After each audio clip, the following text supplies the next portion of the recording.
Up till now we have discussed quite a few things in Indian economy. The subject Indian economy, I have introduced you to what economy is, who are the various agents in an economic system, what are the different types of economic systems. We also talked about the circular flow of money in economy. Now is the time for us to discuss the three sectors theory. You may be well aware of this particular theory, but up till now you might not be knowing this particular theory by this particular name. So what is the three sectors theory? Let us discuss. See, basically this theory tells us about the three sectors which are there in an economy, and you already know the primary sector, the secondary sector and the tertiary sector. These are the three sectors in an economy. Now what is primary sector? We have discussed it earlier also. Let us have a brief discussion on what primary sector is. Primary, many a times to denote primary sector, you use 1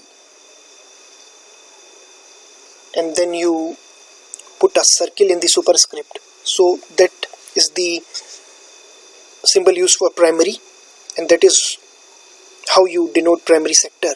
So what is the primary sector of the economy? You can have a look at this particular picture and you can find it on your own.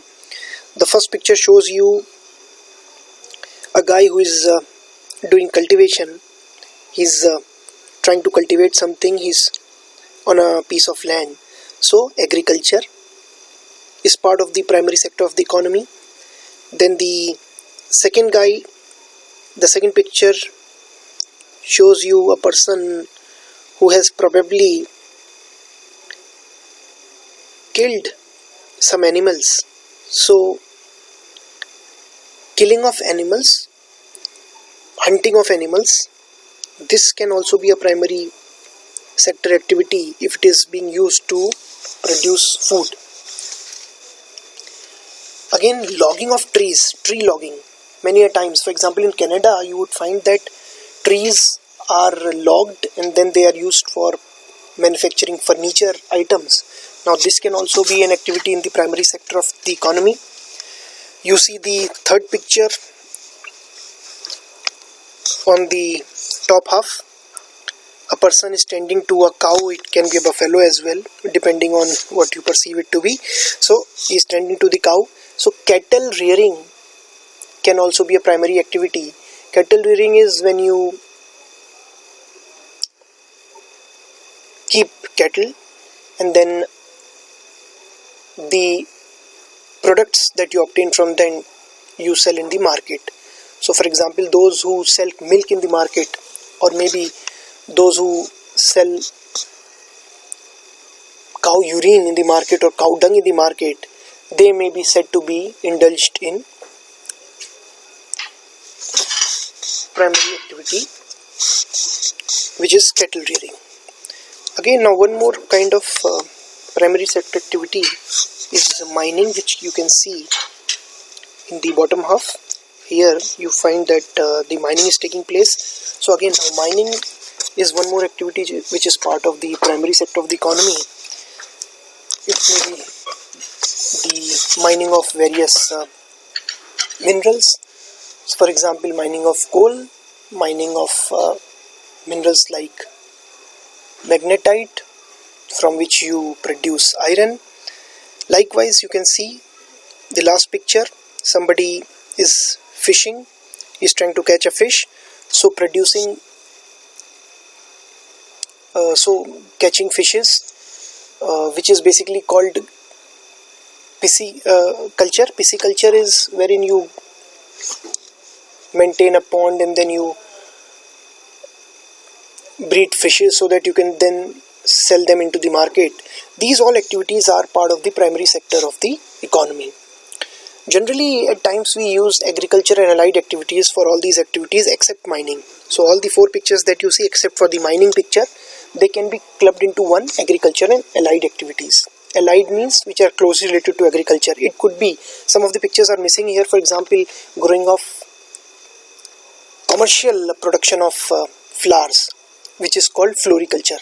Commercial production of fruits, and vegetables, horticulture, commercial production of fiber, sericulture, trying to obtain silk from the breeding of silkworms. So these kind of activities are part of the primary sector of the economy, and they are clubbed into primary sector of the economy because they generally do not make any changes to the products that are obtained from nature. So generally don't make any changes. So as long as you are cutting down the tree, as long as you are growing a particular crop, let's say you are growing sugarcane and you are selling it in the market, you are basically into the primary sector of the economy. Is this fine? Now let us move over to the secondary sector. While the primary sector was agriculture and allied activities, secondary sector is basically manufacturing. Manufacturing, what happens is, in manufacturing you generally use the output of the primary sector and you further process it, you add some values, you do value addition, you process it into a slightly different output. So you obtain some raw materials, you source some raw material from the primary sector, you process it, and in this particular manner you add value to that particular item. I'll give an example. Suppose I was giving an example of what happens in Canada, logging, cutting of trees to manufacture furniture items I was talking about. So as far as cutting of trees is concerned, this is a primary sector activity. But when the trees are cut down and the logs of wood are being polished, they are being molded into different shapes and cut into different shapes, and the furniture is being manufactured, this would become the secondary activity. This would be an activity in the secondary sector of the economy. So basically the secondary sector of the economy depends for its raw material requirements onto the primary sector of the economy. Is this understood? The secondary sector, many times it is also called the manufacturing sector. Is this understood? Fine. Now let us move over to the third sector, which is called the services sector. Now why is it called the service sector? You can have a look at the different professionals which you can spot in this particular picture.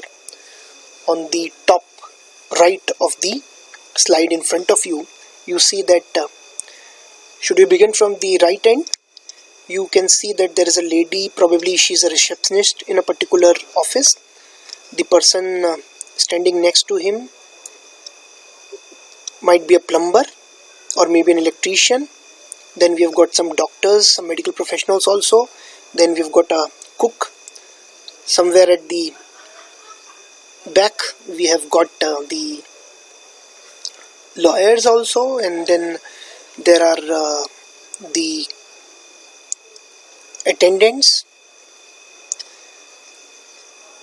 who generally work in hospitality industry, hotels, and there can be other people. For example, some of them can be beauticians, some of them can be musicians. So these all are included in the tertiary sector, the tertiary or the third sector of the economy. After primary and secondary, the tertiary sector is called the services sector. These people, please understand that they are not producing a particular item, they are all involved in providing some services. For example, if you talk about me as a teacher, I am somebody who is active in the tertiary sector of the economy, because what am I doing? I'm not producing any item, I'm not producing any, let's say, a chocolate for you which you like very much. What I'm doing basically is I'm providing you a service. I'm trying to provide you the educational services on behalf of my employer. So basically I'm providing you a service and I belong to the tertiary sector of the economy.